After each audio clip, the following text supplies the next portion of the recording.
స్థానిక సంస్థల ఎన్నికల్లో కాంగ్రెస్ పార్టీ అభ్యర్థుల గెలిపే లక్ష్యంగా పనిచేయాలని రాష్ట్ర ప్రభుత్వ విప్ ఆది శ్రీనివాస్ అన్నారు.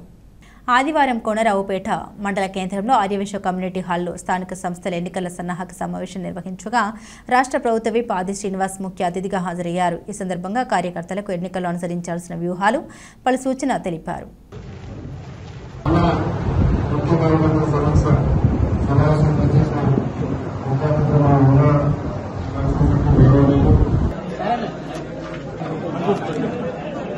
ఒకవేళ మేము నిలబడతాము లేదంటే పలానా వాళ్ళైతే బాగుంటుంది, రెండు రకాలు కూడా సూచన చేయొచ్చు.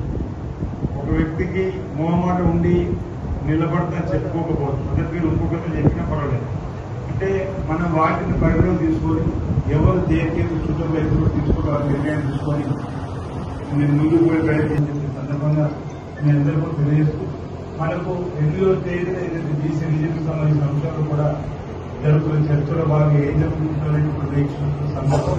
ఈరోజు మనం 42% రిజర్వేషన్తో మనం ముందుకు పోవడానికి కోసం ఈ ప్రభుత్వం కొత్త నిశ్చయంతో ముందుకు పోతా ఉంటుంది. అందరూ కూడా ఇక్కడ ఉన్నటువంటి విపక్ష నేత మన అగ్రనేత రాహుల్ గాంధీ గారు కూడా దేశవ్యాప్తంగా ఎక్కడ ఏ సభలు జరిగినా కులగణన జరగాల్సిందే, దానికి రోల్ మోడల్ అయింది ఈరోజు తెలంగాణ. రేవంత్ రెడ్డి గారి నాయకత్వంలో కులగణన జరిపింది, ఒక 40% రిజర్వేషన్తో మనం ముందుకు పోయే ప్రయత్నం చేస్తున్నారు అనేటువంటి అంశాన్ని చెప్పినప్పుడు భారతీయ జనతా పార్టీ ప్రభుత్వం ఏ విధంగా మనకు మోకాళ్ళు అడుగుతుందో మీరందరూ కూడా చూస్తున్న సందర్భం.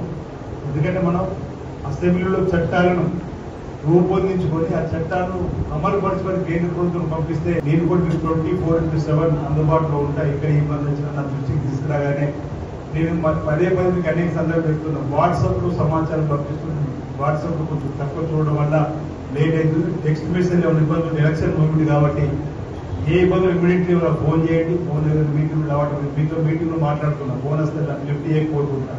తర్వాత కార్లో కూర్చొని మాట్లాడినట్టుగా నాకు టెక్స్ట్ మెసేజ్ ఇచ్చినట్టయితే వాటికి ఇంటిని సమాధానం పెట్టడం కోసం ప్రయత్నం చేస్తాను.